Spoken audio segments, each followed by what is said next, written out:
रविंद्र सिंह भाटी कब बीजेपी में जाएंगे, ये एक अहम सवाल बन चुका है।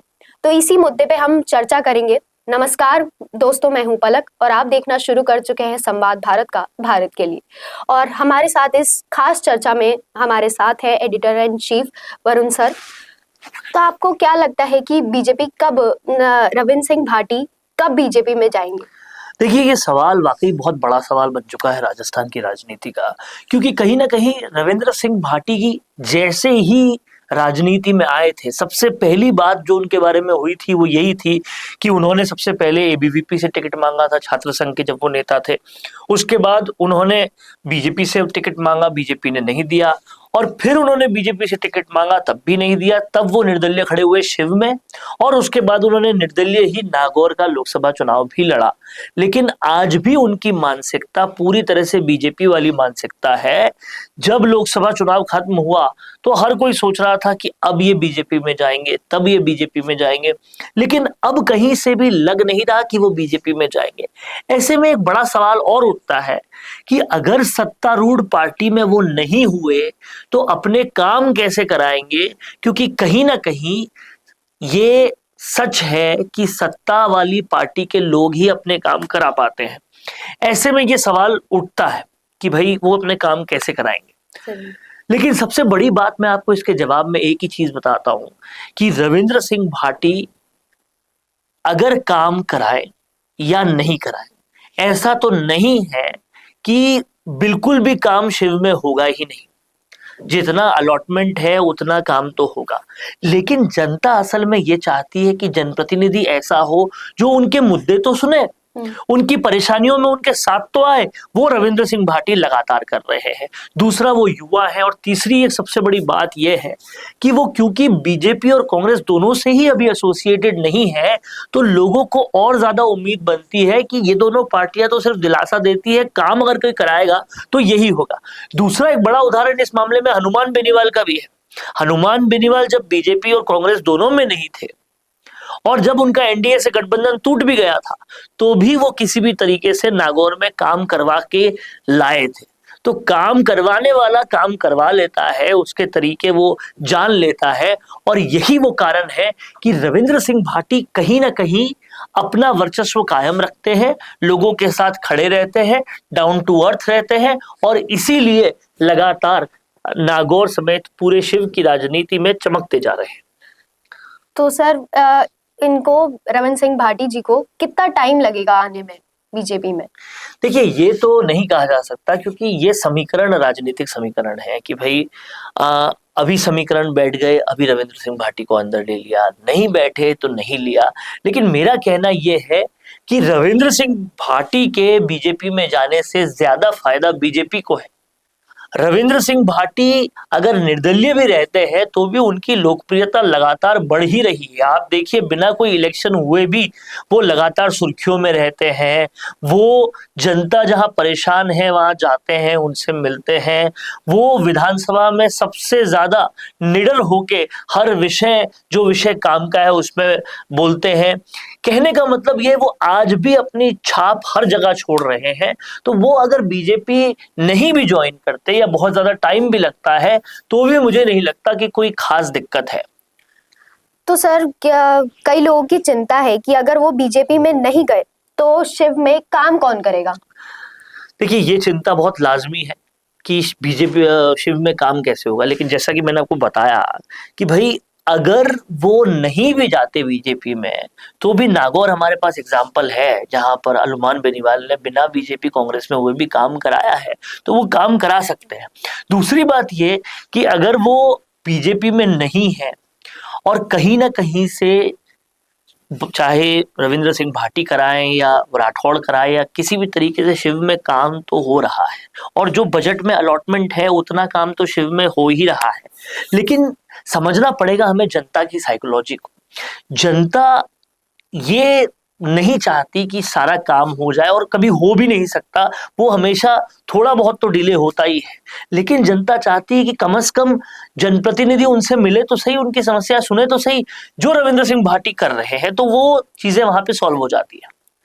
तो सर, अगर वो बीजेपी में नहीं शामिल हुए तो अगला चुनाव लड़ना कितना मुश्किल हो जाएगा उनके लिए?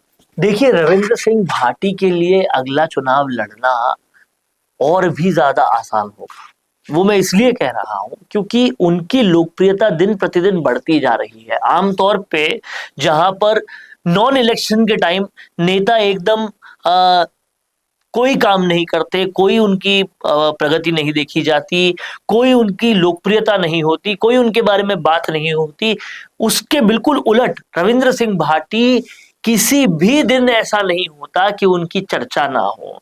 वो बिना इलेक्शन के भी कुछ ना कुछ ऐसा काम करते हैं, चाहे जनता के साथ आंदोलनों में बैठना हो या विधानसभा में काम के सवाल उठाने हो या फिर किसी भी तरीके से वो खबरों में बने रहते हैं, लोकप्रियता अपनी बढ़ाते रहते हैं। और इसलिए मुझे लगता है कहीं ना कहीं अगर इलेक्शन तक भी वो बीजेपी में नहीं आते तो भी कोई दिक्कत नहीं है, उनकी लोकप्रियता बढ़ेगी ही। और सोचने वाली बात यह है कि इतने कम वक्त में वो इतने पॉपुलर हो गए, जब उनको कोई खास वक्त भी नहीं मिला, और तो भी अगर जैसलमेर, बाड़मेर, बालोतरा जैसे बड़े लोकसभा क्षेत्र में वो 6.5 लाख वोट लेकर आए हैं, तो अब तो उनके पास 4 साल का वक्त है। और जिस तरीके से उस वक्त में वो लगातार लोकप्रिय हो रहे हैं, तो मुझे नहीं लगता कि वो कहीं पर भी उनको कोई भी जरूरत रहेगी, वो बढ़ेगा ही उनका ग्राफ। और 6.5 लाख अगर वोट बिना किसी पार्टी के सपोर्ट के वो लाए हैं इतने कम वक्त में, तो अगली बार तो उससे कई ज्यादा लाभ आएंगे। तो सर, उनकी भाटी जी के जो परफॉर्मेंस है उससे आपको क्या लगता है? देखिए, रविंद्र सिंह भाटी की अभी तक की परफॉर्मेंस की अगर बात करें तो शिव में इलेक्शन जीतने के बाद और उसके बाद लोकसभा चुनाव में इलेक्शन में काफी वक्त देने के बावजूद भी उन्होंने अभी तक शिव के मुद्दे बहुत बेहतरीन तरीके से विधानसभा में उठाए। उन्होंने अभी तक कहीं ना कहीं जो भी काम शिव में होना था बजट के अकॉर्डिंग, वो काम करवाने की पूरी कोशिश की और वो काम लगातार किए भी। इसके अलावा सबसे बड़ा चीज मैं इस टेन्योर में उनकी ये देखता हूं कि जितने भी चाहे सोलर कंपनियों के खिलाफ आंदोलन हुए हों या कुछ गलत तरीके से जो क्राइम हुआ है उसके अगेंस्ट आंदोलन हुए हों, इन सब में रविंद्र सिंह भाटी जनता के साथ खड़े रहे, जहां पर भी नाइंसाफी रही वहां खड़े रहे। और यही कहीं ना कहीं एक विधायक से अपेक्षा होती है।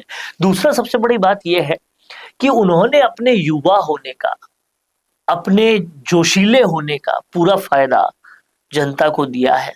और कहीं ना कहीं किस तरह से शिव जैसी जगह पर टूरिस्ट ज्यादा आए, ये कदम राज्य सरकार को उठाने थे, लेकिन उनकी बजाय उन्होंने, विधायक ने अलग से वो कदम उठाए और वहां पर एक महोत्सव भी किया जहां पर दूर दूर से लोग आए और शिव की उन्होंने टूरिज्म कैपेसिटी बढ़ाने का प्रयास किया। तो वो उनके प्रयास हर कोई सराहा रहा है, उनके लिए लगातार बात हो रही है। आप देखिए, इस बात को समझिए कि रविंद्र सिंह भाटी से पहले केवल हनुमान बेनीवाल, किरोड़ी लाल मीणा, ऐसे सचिन पायलट, ऐसे 2-3-4 नेता थे जो लोकप्रिय थे। और उनमें से भी पायलट और बेनीवाल खासकर ऐसे थे, और किरोड़ी भी, जिनके बारे में आप सोशल मीडिया पे कुछ लिखो या बात करो तो बहुत सारे फैंस लगातार आपको कमेंट्स करते हैं। पर रविंद्र सिंह भाटी इस फहरिस्त में जुड़े और उनका भी क्रेज बहुत जबरदस्त है, फिर चाहे सोशल मीडिया में हो चाहे ग्राउंड पे हो, और वो क्रेज लगातार बढ़ते हुए ग्राफ में ही देखा जा रहा है। तो समझने वाली बात यह है कि अगर परफॉर्मेंस वीक होती या लोग खुश नहीं होते या लोग सेटिस्फाई नहीं होते तो सोशल मीडिया में इस तरह से उनकी पॉपुलैरिटी इंक्रीज नहीं होती, ना ही ग्राउंड पे उनकी पॉपुलैरिटी इंक्रीज होती। वो लगातार हो रही है। ये रविंद्र सिंह भाटी की कहीं ना कहीं खूबसूरती है। और मैं आप सबको भी बताऊं कि अगर रविंद्र सिंह भाटी जिस तरीके से अपना पॉलिटिकल ग्राफ बढ़ा रहे हैं, बिना किसी को कुछ बुरा बोले, बिना कुछ गलत किए, बिना नरेश मीणा जैसे थप्पड़ कांड को किए, जिस तरीके से शालीनता के साथ, बिना दूसरी जातियों को गालियां दिए, बिना दूसरे नेताओं को गालियां दिए, जिस तरीके से वो आगे बढ़ रहे हैं, ये कहीं ना कहीं एक अच्छे पॉलिटिशियंस की निशानी है और जनता उसे सराह रही है लगातार। आपका क्या कहना है इस बारे में? कमेंट बॉक्स में जरूर लिखिए। और आप लोगों की राय, आप लोगों की कमेंट्स हमारे लिए बहुत जबरदस्त जरूरी होते हैं और हम कहीं ना कहीं अपने आने वाले कंटेंट में भी उसका बेहद ध्यान रखते हैं। तो जुड़े रहिए इसी तरीके से संवाद के साथ। भारत का सबसे तेजी से बढ़ता हुआ डिजिटल न्यूज चैनल, जिसका परिवार 4,17,000 लोगों से भी ज्यादा बढ़ रहा है। वो संवाद न्यूज चाहता है हर जिले और हर राज्य में मीडिया पार्टनर्स। तो अगर आप बनना चाहते हैं संवाद न्यूज के पार्टनर्स, तो कांटेक्ट करें नीचे दिए गए नंबर्स पर। इसके अलावा अगर आप वीडियो एडिटर बनना चाहते हैं या फिर न्यूज इंडस्ट्री में बतौर इंटर्न सब सीखना चाहते हैं, तो संवाद न्यूज के जयपुर हेड ऑफिस में काम करने के लिए संपर्क करें स्क्रीन पर दिए गए नंबर पर।